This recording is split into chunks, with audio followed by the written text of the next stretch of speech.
9 de la mañana con 39 minutos, la música nos contextualiza que ha llegado el momento de hacer Voces del Poder en CNN Chile Radio, y hoy conversan con nosotros Emilia García, directora de Estudios Idea País. Emilia, ¿qué tal? Buena semana, bienvenida. Y Daniel Grimaldi, director ejecutivo de Chile 21. ¿Cómo han estado? ¿Todo bien? Muy bien, buenos días. Comencemos esta conversación. Libertarios, republicanos, con algunos votos de RN que dicen se le escaparon a los RN, y también del Partido Social Cristiano, incluso dos del PDG, se presenta esta acusación constitucional en contra del exministro de Hacienda, Nicolás Grau.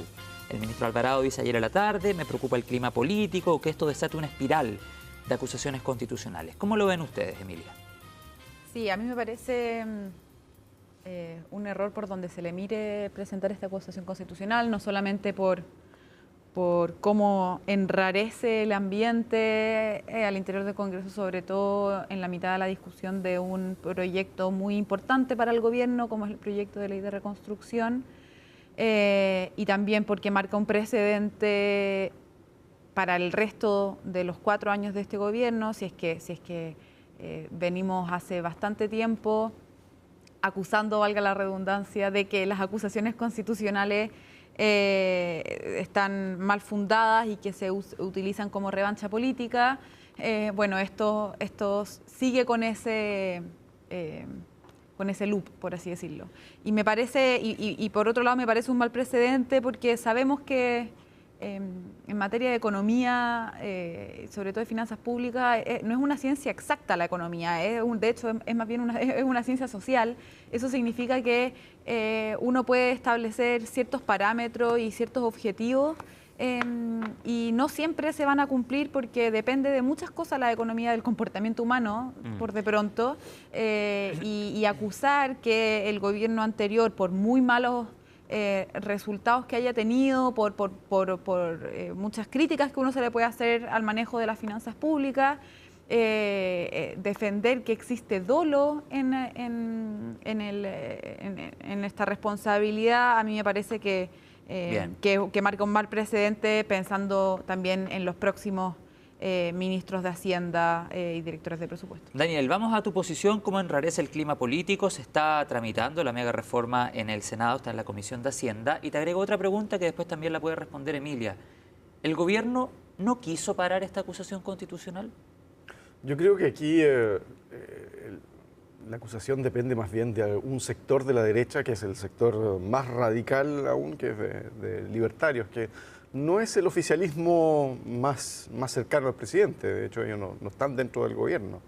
Entonces, la alternativa que tienen para hacerse visibles es esta, y esto es la continuación de una mala costumbre que hay en nuestro Congreso de utilizar las acusaciones constitucionales con un fin político, de ganar visibilidad, de girar una conversación legislativa hacia espacios que me pueden hacer ganar algún rédito inmediato, pero que a largo plazo deterioran la credibilidad del Congreso. Ahora, respecto a la cuestión de fondo, parece que no hay mucho sustento. De hecho, por lo mismo, los parlamentarios que más saben de economía y que tienen más experiencia dentro de la derecha dicen: ¿saben qué? Mejor no se metan ahí. Pero que el gobierno no haya hecho lo suficiente por pararlo también, es decir, tratar de no enemistarse con ese sector de la derecha que puede transformarse en una piedra en el zapato. Y sobre todo que no está dentro del gobierno. Por supuesto. Entonces ahora estamos presenciando una situación más en que la Cámara Baja puede levantar la voz, puede revolver un poco los ánimos, pero todo el mundo espera que esto se calme en el Senado. Entonces vamos a seguir con este mismo cuento de antes, y es lamentable, la verdad. Emilia.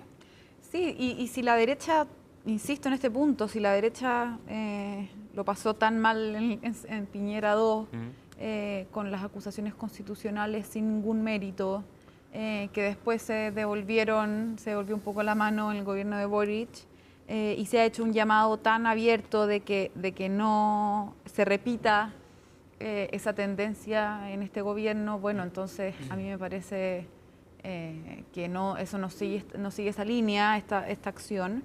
Y lo otro, que hoy día estaba escuchando en otra radio a Patricio Zapata, que va a ser el defensor del exministro Grau, él comentaba que todos los informes de finanzas públicas tienen ahí sus propias fuentes y los supuestos que utilizan para proyectar lo que proyectan.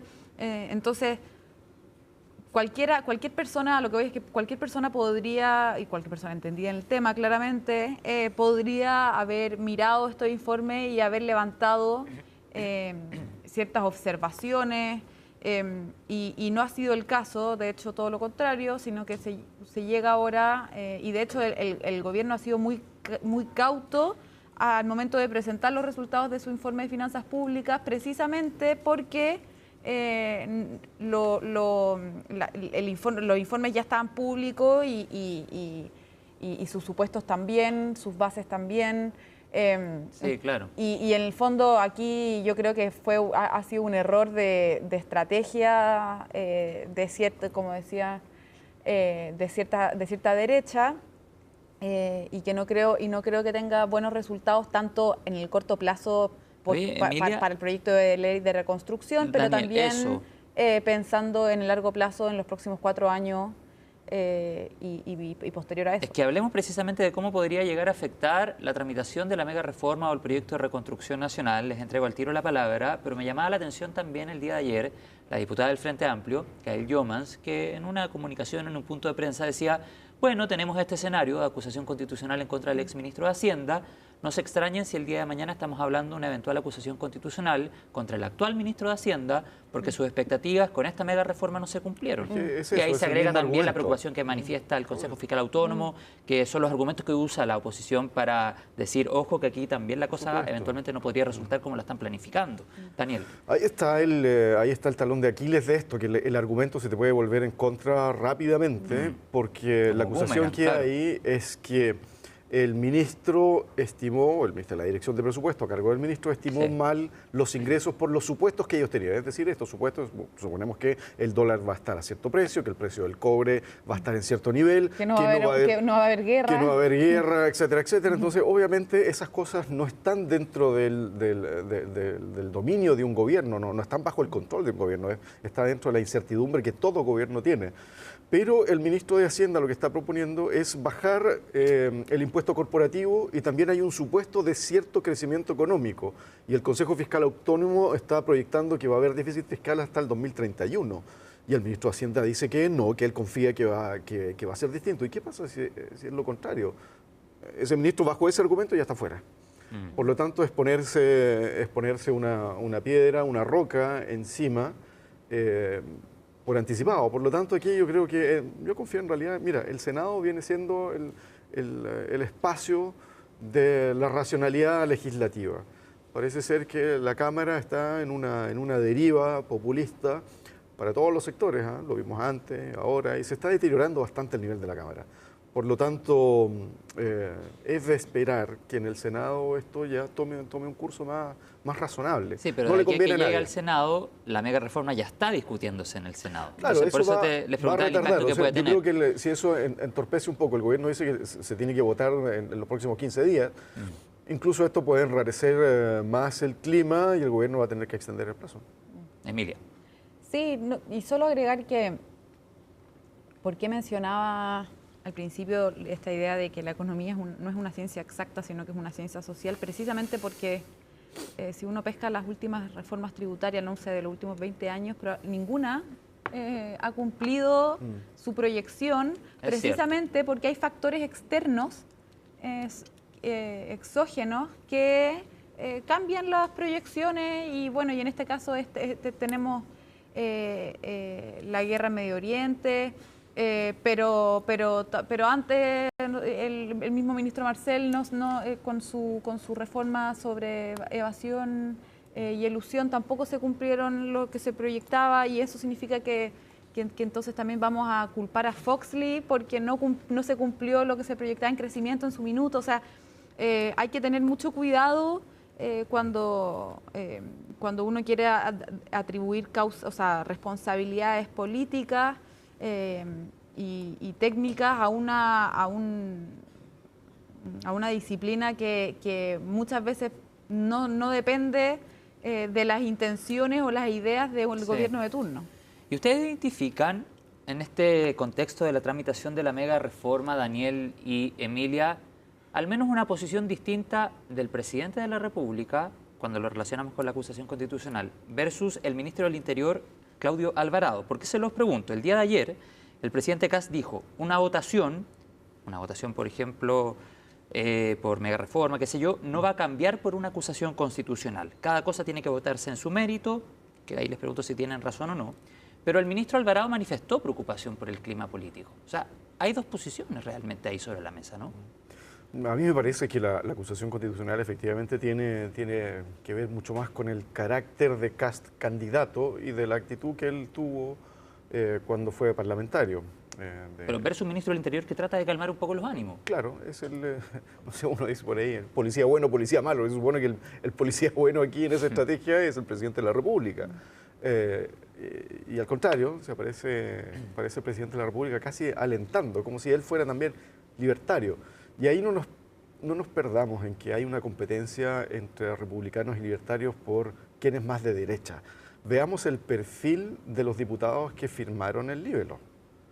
Son aquellos que siempre van a esas causas, que piensan que aquí el país está tomado por el comunismo, que viene un platillo volador con comunistas a asesinar a toda la población. Son conspiranoicos, son, digamos, centrados en conflictos, exageran conflictos y sobre todo buscan visibilidad mediática, eso, porque esa es la manera en que la extrema derecha, en todo el mundo, no solo aquí, gana espacios. Emilia. Sí, no sé si sea algo exclusivo de la, entre comillas, extrema derecha. La misma Pamela Giles, que nadie diría que es una republicana, ayer dijo abiertamente que bueno, si es que la responsabilidad era del gobierno anterior, ¿por qué entonces no se acusaba a Gabriel Boric? Es su obsesión, en realidad. Y bueno, y el mismo Frente Amplio y el Partido Comunista acusaron 2 veces al expresidente Piñera.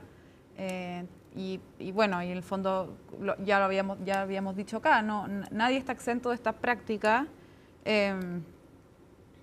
Ahora, no sé si a mí no me da la sensación de que el presidente Kast se esté metiendo en el barro en esta discusión con sus declaraciones. A mí me parece que pasó bien por encima, fue bien ecuánime. Y ya dijo que los dos habría que votarlo en su mérito, y a mí me parece que esa es la respuesta que cualquier presidente debería dar. Bien. Ahora no estábamos acostumbrados de ese tipo de declaraciones con Gabriel Boric, pero ahora me parece que estaba muy en la línea de lo que un presidente debiese responder a este tipo de preguntas. Vamos a hacer un alto, pero falta todavía que conversar en Voces del Poder. 9 de la mañana con 52 minutos. Ya estamos de vuelta en CNN Chile Radio.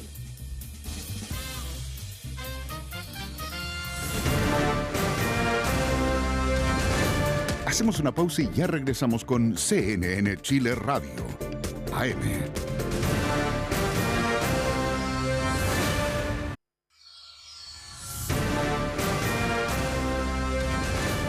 Estamos de regreso en CNN Chile Radio, AM.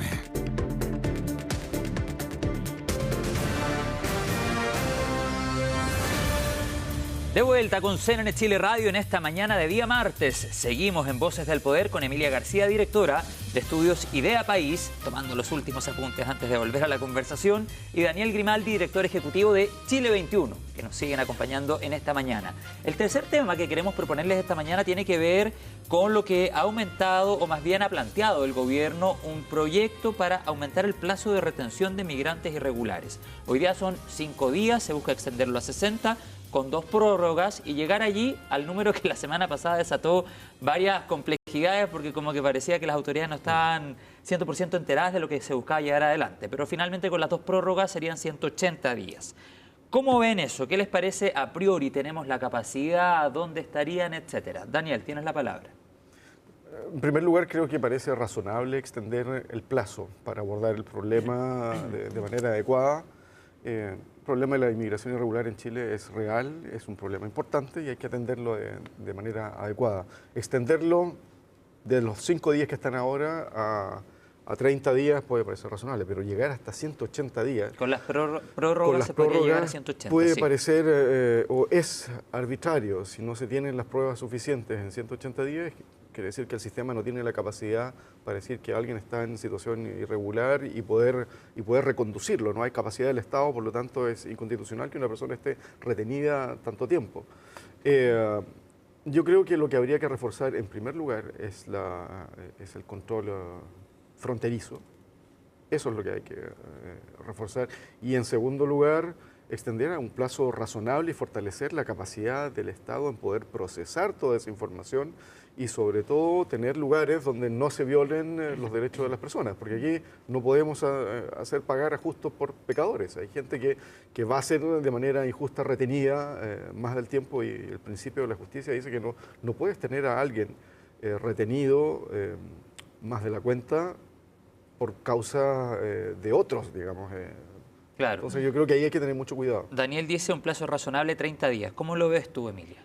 No sé cuál sería el plazo razonable, no me atrevería a decir qué cantidad de días. Lo que sé es que 5 días es muy poco, y de hecho somos de los países de la OCDE con menor plazo de retención, siendo que somos uno de los países con mayor flujo migratorio, sobre todo flujo, o sea, no sobre todo flujo irregular, pero sí tenemos un grave problema que es el ingreso irregular de inmigrantes. Entonces, estoy de acuerdo con Daniel de que es razonable abrir el debate sobre cuántos días se debiese extender este plazo.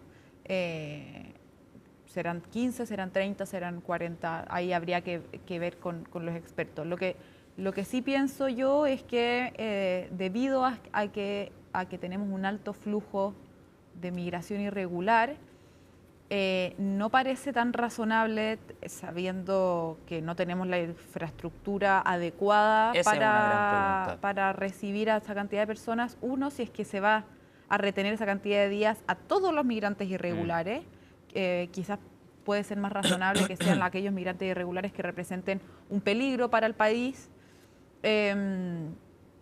Y por otro lado, ¿en qué condiciones se les va a mantener? Ya sabemos que actualmente las condiciones carcelarias no solamente viven la población penitenciaria vive en condiciones de hacinamiento, sino que muchas veces sin agua potable la mayor cantidad del día, con comidas, tampoco con todas las comidas del día, etcétera.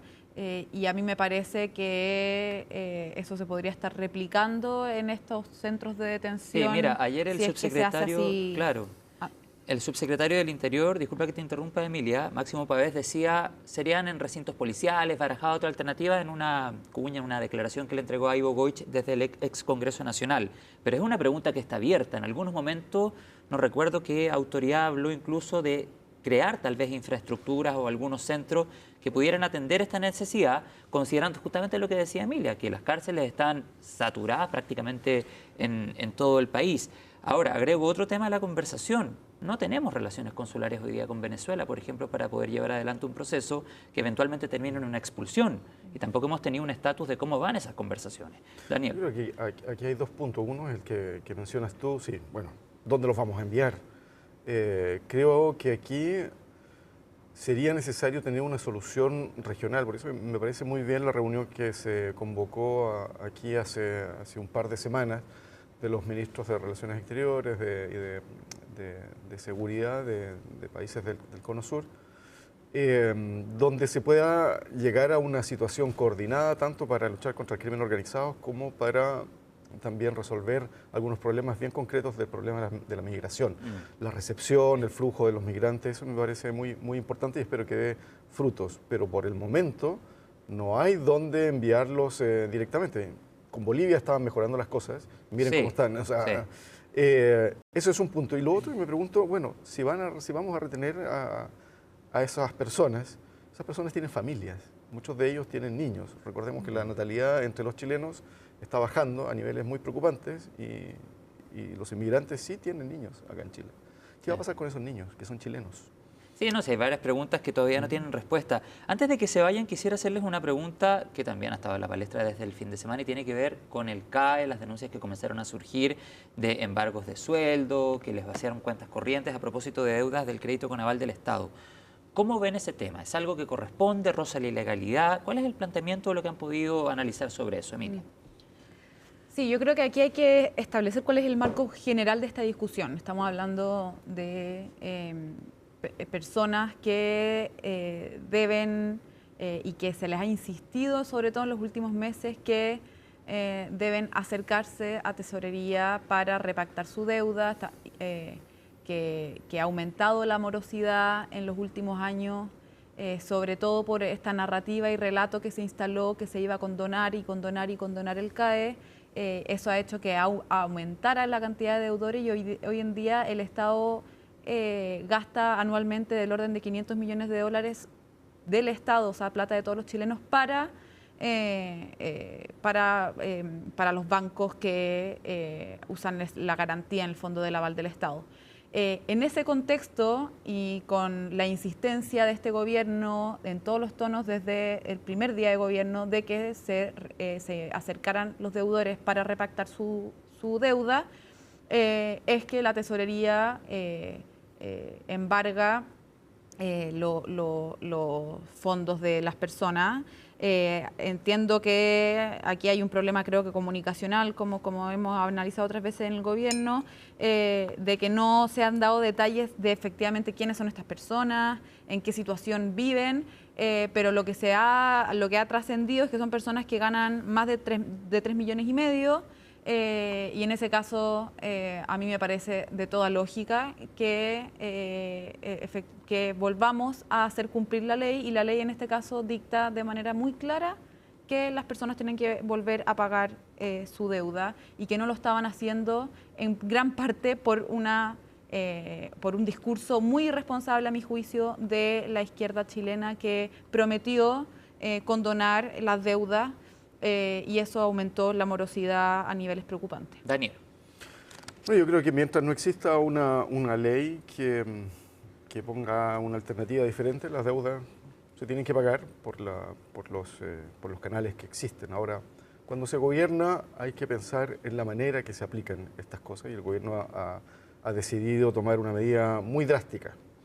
Yo me pregunto si es que esa medida va a terminar teniendo problemas, generando problemas mayores para el gobierno en generar una solución más amplia, o si es que efectivamente lo que se quiere hacer es asustar a algunos para que el resto vaya en masa a pagar, suponiendo que no son demasiados aquellos que ganan sobre 3,5 millones y que deben. Entonces, si aprieto a esto, el resto va a ir derechamente. Puede ser esa la estrategia, pero lo que se necesita acá es una solución a nivel nacional, una solución pactada, porque este es un problema que arrastra el Estado de Chile, que significa un problema financiero para el Estado bastante grande. Si el Estado gasta en el CAE en intereses una suma muy alta, que no es razonable. Si bien es cierto, esta política cuando se diseñó en el gobierno de Ricardo Lagos tenía un cierto nivel de tasas de interés, eso debió haberse ido mejorando, perfeccionando el sistema, y no se hizo. Gobierno tras gobierno se dejó estar esto y pudo haberse ido perfeccionando el sistema. Y hoy día tenemos este gran grupo de morosos en el sistema universitario, que efectivamente muchos no tienen incentivo a pagar porque se está prometiendo una solución, y es de todo comportamiento racional. Uno puede esperar. No, hay una promesa de solución que también proliferó. Entonces, de eso se tiene que hacer cargo el país en general. Bien, Daniel, yo te quiero agradecer que hayas estado acá. Emilia también, gracias, directora de estudios Idea País. Emilia García y Daniel Grimaldi, director ejecutivo de Chile 21. Que tengan un tremendo día martes. Igualmente, nos vemos en la próxima. Chao, que estén muy bien. 10 de la mañana con 4 minutos, 9,2 es la temperatura actual en nuestra capital. Va a ser frío todo el día, la máxima se proyecta en 12 grados. Pausa, al regreso seguimos con otras informaciones en CNN Chile Radio.